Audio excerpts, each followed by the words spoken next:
Hasta mañana. Nos vemos.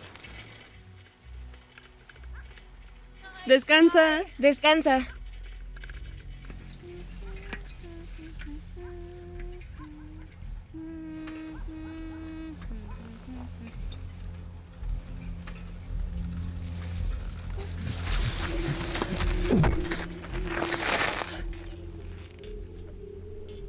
Christine, ¿estás bien?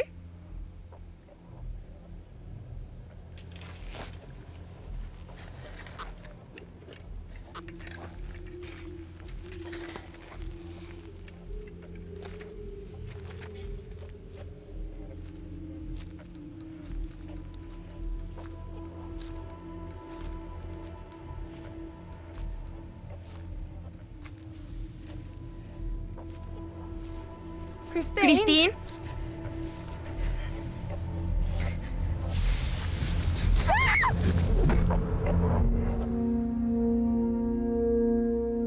El 1 de junio, hombres de la Autoridad Portuaria de Londres llegaron a Teddington para realizar reparaciones en el terraplén del río.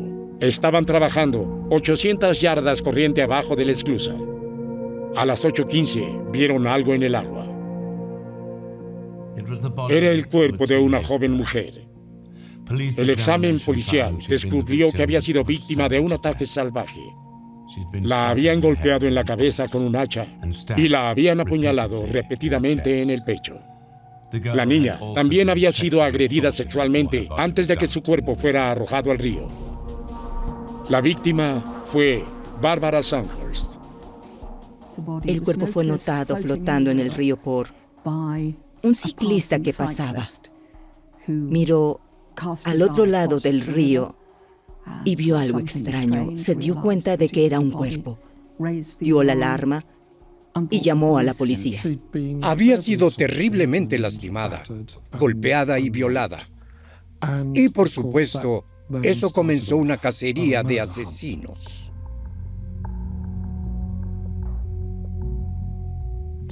El superintendente de detectives, Herbert Hannam, de Scotland Yard, abrió una investigación de asesinato. Bert Hannam era londinense. Era un hombre bajito, pero de espalda rígida y hombros anchos. Era una figura imponente de todos modos.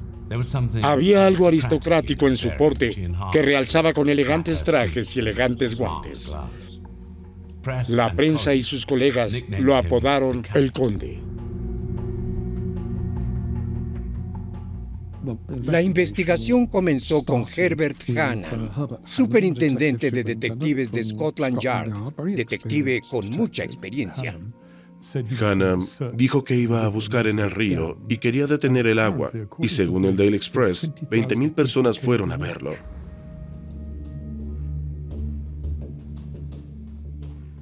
Pronto se encontró la escena del crimen. Teddington. La sangre manchó la grava del camino de Sirga.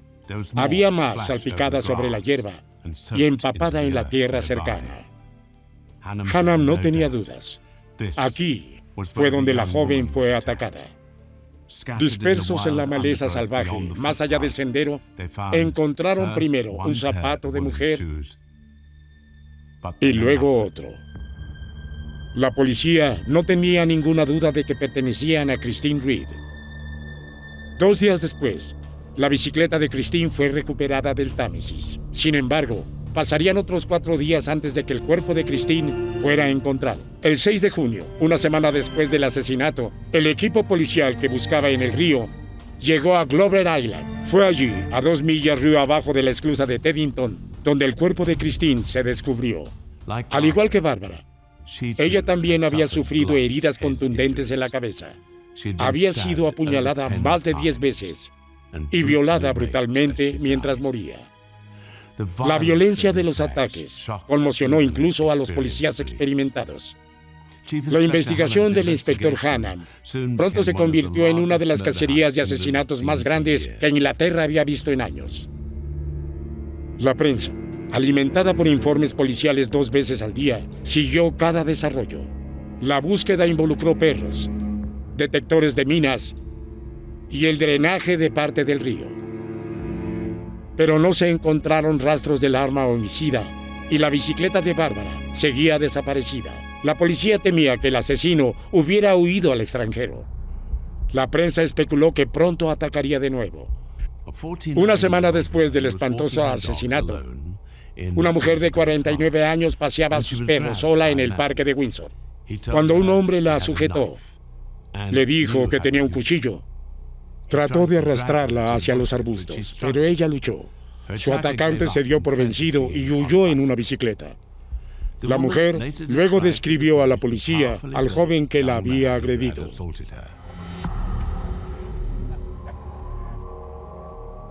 El News of the World ofrece una recompensa de 1,000 libras esterlinas por información. Debe haber sido un hombre local. Era un hombre que era un experto lanzador de cuchillos. También tenía la barbilla hendida, y esto empezaba a coincidir con la identificación de la mujer que había sido violada. No fue solo la policía quien estaba investigando casa por casa, sino también los periodistas. Entonces se dedican a interrogar a todos los jóvenes de la zona, diciendo, ¿quién crees que lo hizo? Es como si se le pidiera a cada uno de ellos que conteste. Si están buscando a un sospechoso del tipo de persona que esperaría eso, es de ese tipo de ahí, se ve muy malo. Los oficiales encontraron al hombre como prometieron. Su nombre era Alfred Whiteway. Tenía 22 años. La policía le pidió que los acompañara para el interrogatorio. Metieron a Whiteway solo en la parte trasera del automóvil y lo llevaron a la comisaría de policía de Kingston. Fue registrado e interrogado. El interrogatorio quedó en nada. Whiteway fue puesto en libertad, pero pronto llamó la atención de Herbert Hannam y fue detenido e interrogado nuevamente, esta vez por el mismo Hannam.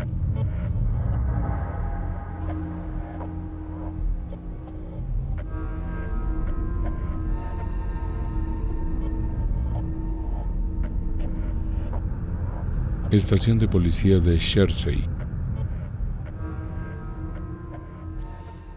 Le ahorraré tiempo. Cuando este trabajo estuvo hecho, estaba con mi esposa. ¿A qué hora fue eso? ¿El trabajo? A las 11. ¿No es así? Lo leí en el periódico. Bueno, cuénteme más sobre eso entonces. Bueno, todo lo que puedo decirles es que estuve adentro con mi señora hasta las 11:30. Así que no pude haber sido yo, ¿verdad? ¿Cómo sabe que estuvo adentro hasta las 11:30? Sé que lo estaba. Lo hablé con mi esposa. ¿Habló de eso con ella? Sí, ella se lo dirá. ¿Por qué discutían sobre su paradero? Porque ella me lo pidió. Dijo que usted estaba con ella. ¿No estaban juntos? Sí. Entonces, ¿por qué le preguntó dónde estaba? No lo sé, déjeme.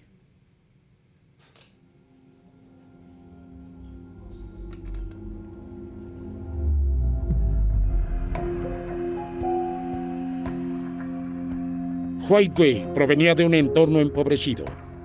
Nació en Londres el 21 de junio de 1931.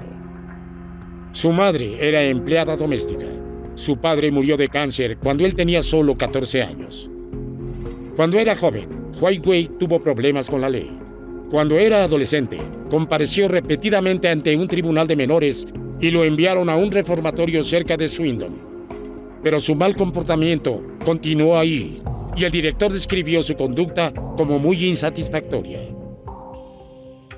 Se podría describir como un hogar muy pobre. Creo que tenía 8 hermanos y hermanas, uno de los cuales los informes policiales describieron como deficiente mental. Tenía muy poca educación.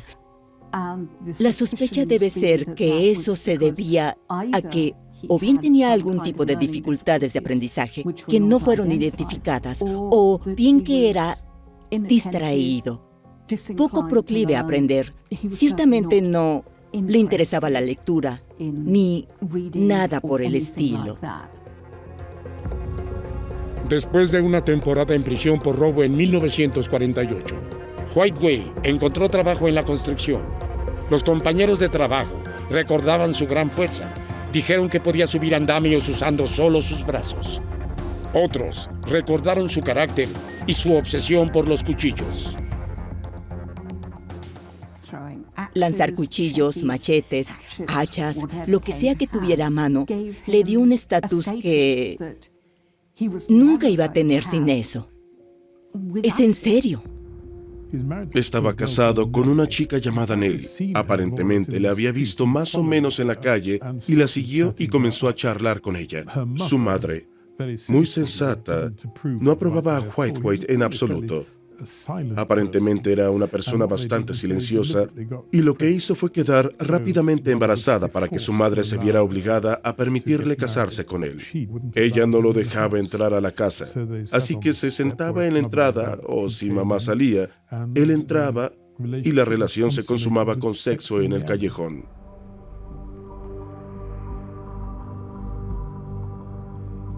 En mayo de 1953, Whiteway era un hombre casado con una niña de menos de 2 años y un segundo hijo en camino. Sin embargo, no vivía con su esposa e hijo. Sus suegros lo desaprobaban y se vio obligado a vivir con su madre, su tío y sus hermanos en una pequeña casa adosada en la calle de Sydney, en Teddington. Estaba a menos de 1 milla de la escena del doble asesinato. Había algo en el ambiente doméstico inusual de Whiteway que llevó a Hannam a profundizar un poco más en sus supuestos movimientos la noche de los asesinatos. Así que dejó la casa de su esposa a las 11:30 p.m. y luego se fue en bicicleta a donde vive su madre. Sí, ¿Por dónde se fue? como siempre. Sobre el puente Kingston, Sandy Lane.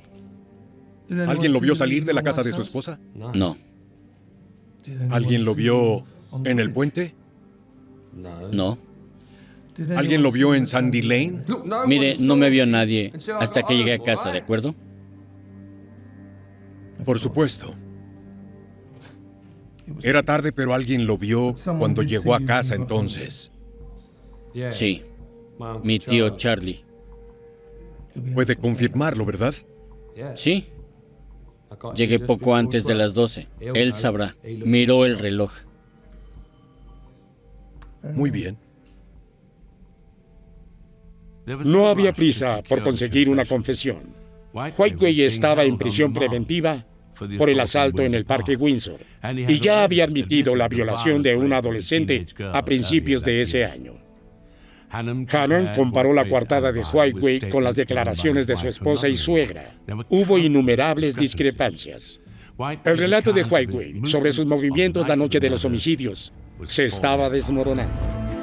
En el verano de 1953, la policía de Londres investigaba un doble asesinato. 2 adolescentes habían sido asaltadas sexualmente y asesinadas en el camino de Sirga, en la esclusa de Teddington. Sus cuerpos fueron arrojados al río, donde fueron encontrados días después. El principal sospechoso de la policía era Alfred Whiteway. Estaba bajo custodia por cargos de agresión sexual. Y su historia sobre su paradero la noche del asesinato simplemente no cuadraba. El inspector Hannam estaba poco a poco construyendo un caso contra Whiteway. ¿Qué llevaba puesto esa noche? Una camisa, pantalones de gabardina, los que se llevó la policía, los verdes, ¿Qué más? una chaqueta y estos zapatos. También hay que darles un vistazo. Mientras continuaba el interrogatorio de Whiteway, la policía junto con el equipo de patología creaban un perfil criminal e identificaron que su sospechoso habría tenido un gran interés en los cuchillos y posiblemente talento para lanzarlos. Esta teoría era consistente con las heridas sufridas tanto por Barbara como por Christine. Tenía heridas en el cráneo que indicaban que se usó un hacha. Procedió a violar a sus 2 víctimas y posteriormente apuñalarlas. Fueron golpeadas y después las mataron con el hacha. Había heridas de arma blanca en la espalda y esto llevó a la teoría de que le había arrojado el cuchillo a Bárbara. Posiblemente ambas niñas fueron asesinadas porque Whiteway reconoció a Barbara Songhurst y pensó que ella podría identificarlo. Ella trabajaba como asistente de farmacia en una tienda local, así que tal vez lo había visto en algún lugar. Tenemos que especular que Alfie se dio cuenta de que había calculado mal, que no había detenido a una chica completamente desconocida, que ella tenía un compañero y que él conocía a ese compañero, y más que ella sabía y sería capaz de identificarlo. Estaban en el lugar equivocado, en el momento equivocado. Fueron las agresiones sexuales las que llevaron a Hannam a Whiteway. Una serie de violaciones e intentos de violación que habían plagado el área en ese momento. Whiteway había sido identificado como el perpetrador y acusado por una unidad policíaca separada. Al enterarse de los crímenes de Whiteway, Hannam decidió interrogarlo sobre los asesinatos. Después de varios intentos de descifrar a Whiteway, Hannam no podía imaginar lo difícil que sería condenarlo. Más entrevistas continuaron el 3, 8 y 15 de julio. Negó estar involucrado en los asesinatos. Su casa fue registrada, pero no se encontraron rastros de las armas homicidas. Hannam estaba seguro de que tenía a su hombre, pero aún no tenía las pruebas que necesitaba para estar seguro de una condena.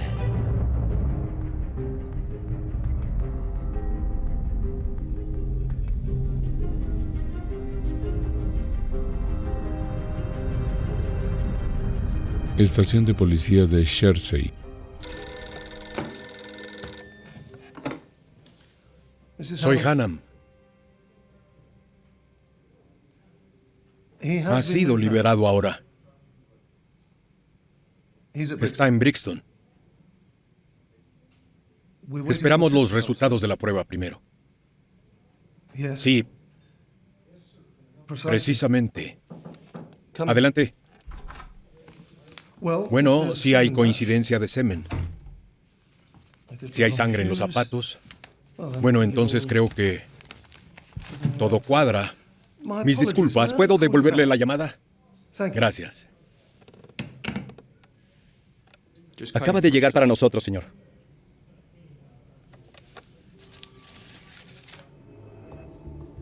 No creerá dónde ha estado.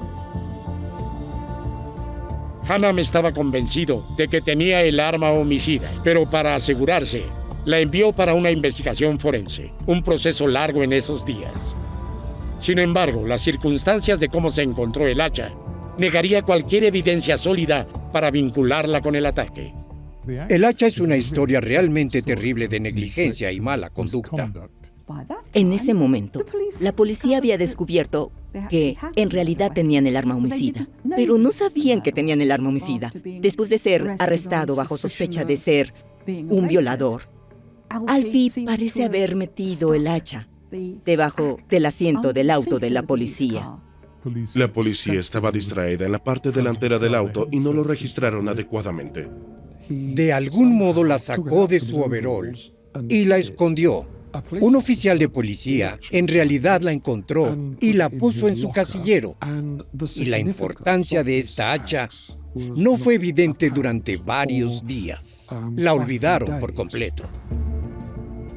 El oficial de policía se enfermó y se la llevó a casa. Cuando regresó, la usó para cortar leña y la desafiló mucho. Solo una semana después de eso, alguien comienza a hacer preguntas y él dice, tengo el hacha en casa y la traeré. Y creo que es justo decir que tenía los nudillos vendados con mucha fuerza. Mientras se probaba el hacha, Hannam continuó con su dura línea de interrogatorio para obtener una confesión ilícita. ¿Sabe dónde fueron asesinadas estas chicas, señor Whiteway? Señor Whiteway. Escuche, mantendré la maldita boca cerrada. Pareces asustado, Alfred. No dejaré que me culpen por esto. Si no tuviste nada que ver con eso, ¿a qué le temes? Porque sé cómo son ustedes, malditos policías. Sí. Haré cualquier cosa para conseguir algo de una chica, pero no iría tan lejos. Están perdiendo su tiempo. El sujeto que hizo ese trabajo está loco.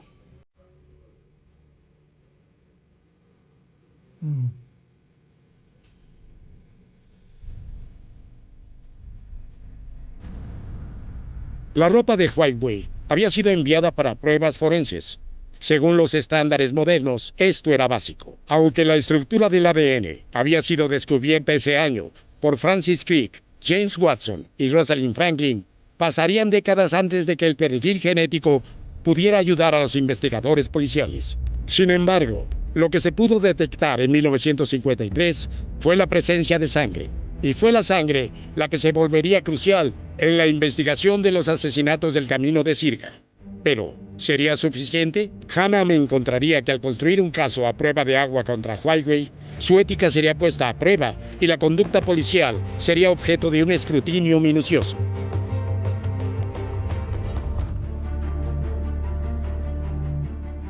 El inspector Hannam estaba frustrado. Su investigación sobre los asesinatos de Barbara y Christine había sido larga y agotadora.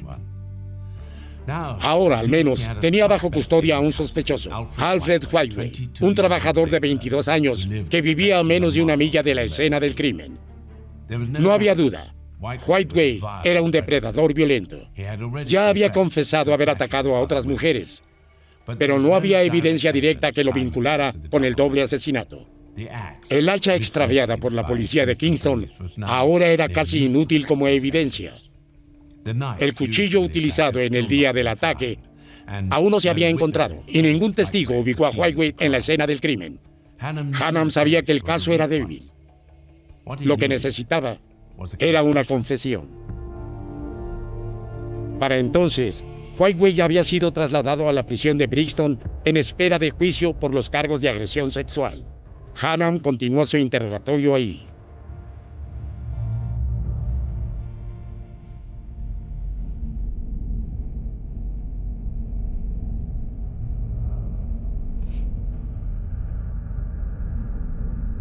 Prisión de Brixton. Ya se lo dije.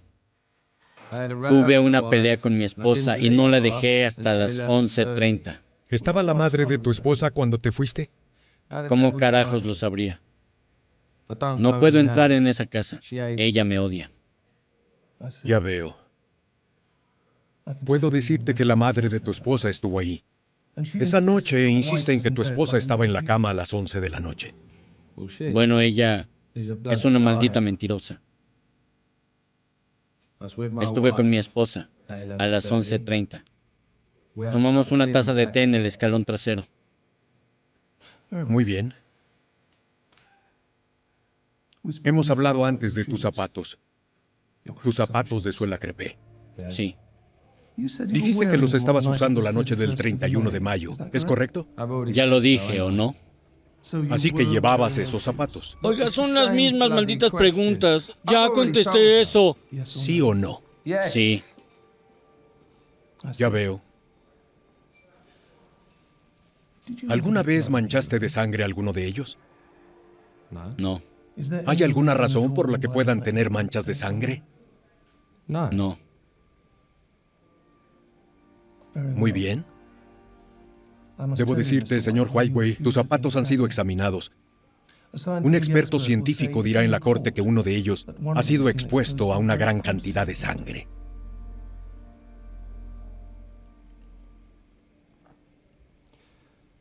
Bueno, si dicen eso, están mintiendo.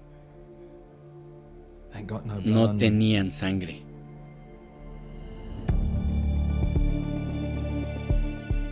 Hannam lo rompe bastante bien sobre esa base. Así que estabas usando esos zapatos, ¿no? También eran conocidos como enredaderas de burdel en ese momento. No eran algo que los jóvenes respetables realmente usaran.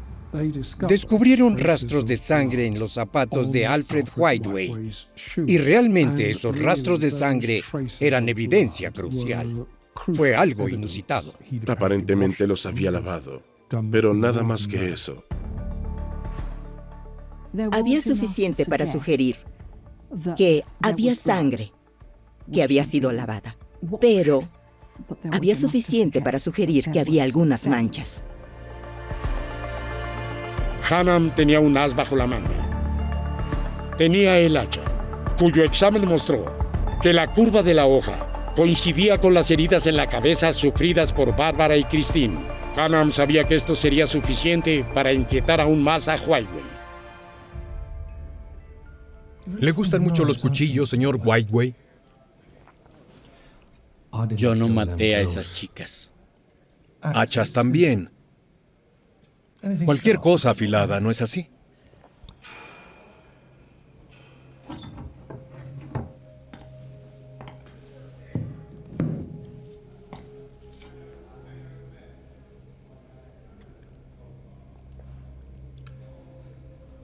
Era broma lo de que la sangre estaba en mi zapato, ¿verdad? No.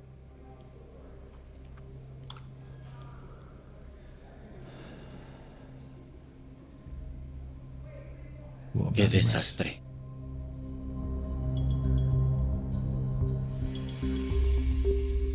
Según el inspector Hannam, fue en este punto cuando Whiteway finalmente se derrumbó. Le dijo a la policía que no podía controlarse con las mujeres. Confesó haber matado a Bárbara y Christine. El 20 de agosto fue acusado de los homicidios. La investigación de 9 semanas de duración había llegado a su fin. Se tomaron más de 1,600 declaraciones y se recibieron 2,000 mensajes telefónicos. Pero los errores cometidos por la policía en Kingston y el fracaso del equipo de Hannam para encontrar el arma homicida socavaron el caso contra Whiteway. Todo se basaría en la confesión.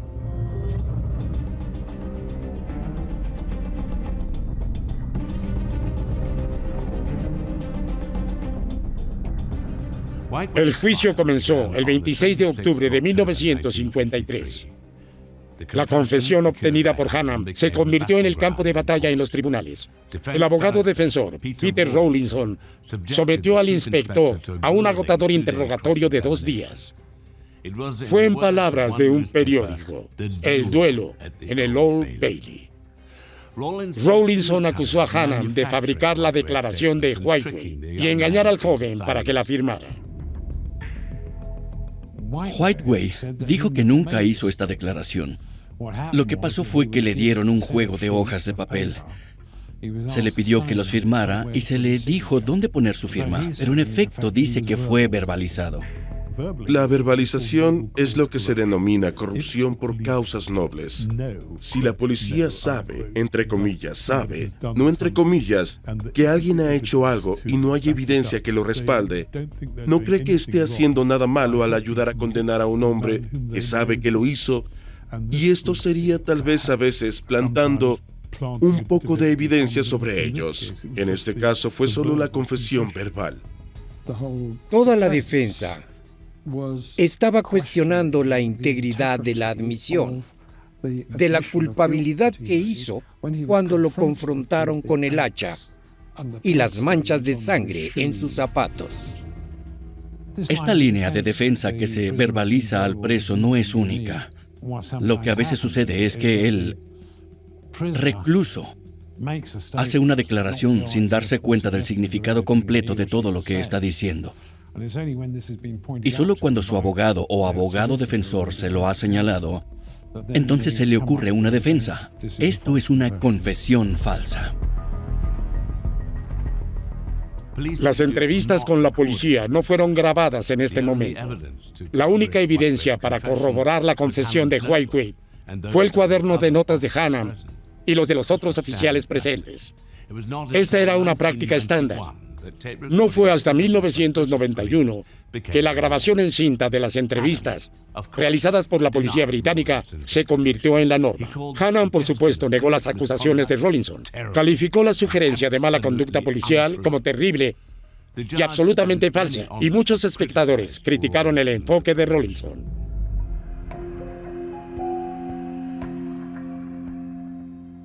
No había nada más en lo que Rawlinson realmente tuviera que trabajar.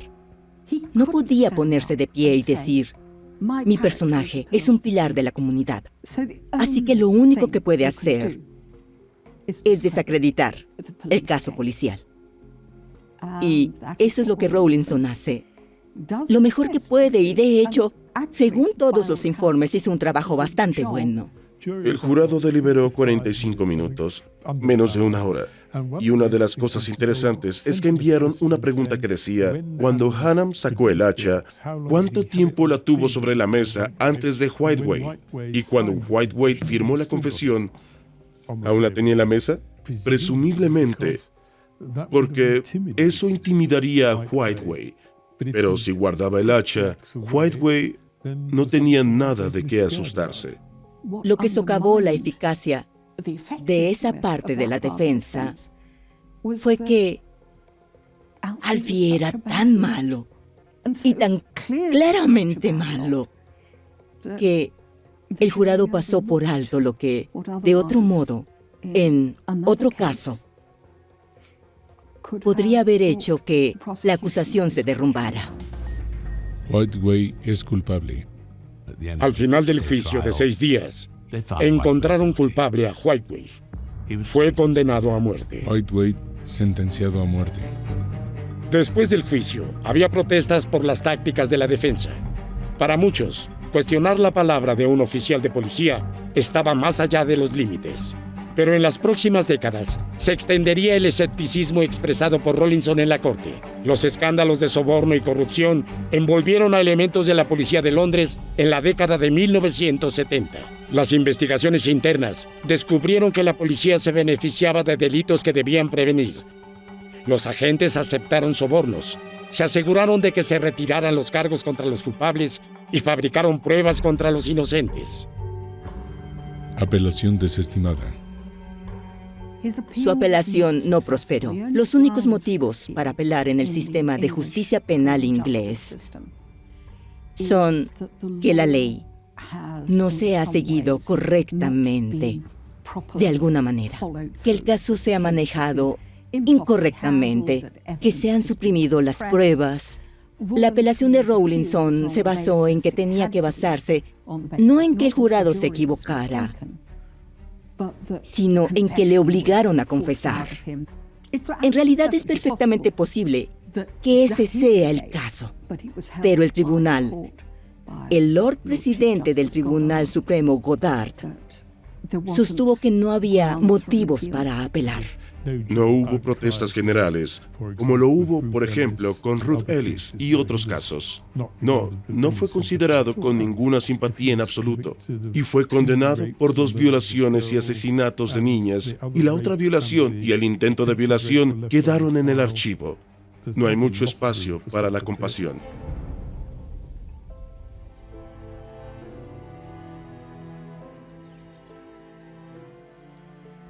Whiteway no era inocente. Era un agresor sexual violento. Si no hubiera estado en la corte, ciertamente habría agredido y posiblemente matado a otros. Pero nunca sabremos si confesó los homicidios de Barbara y Christine en la forma en que afirma la policía. Fue ahorcado el 22 de diciembre de 1953. Unos años más tarde, después de su retiro de Scotland Yard, Bert Hannam tuvo un consejo para sus antiguos colegas. Dijo que la policía debería tener el coraje de hacer cosas que la ley prohíbe. Lo que le importaba a Hannam era ver que se hiciera justicia, sin importar cómo se hiciera. Pero ninguna justicia puede realmente compensar a 2 adolescentes que se fueron de casa un domingo por la mañana con toda la vida por delante y nunca regresaron.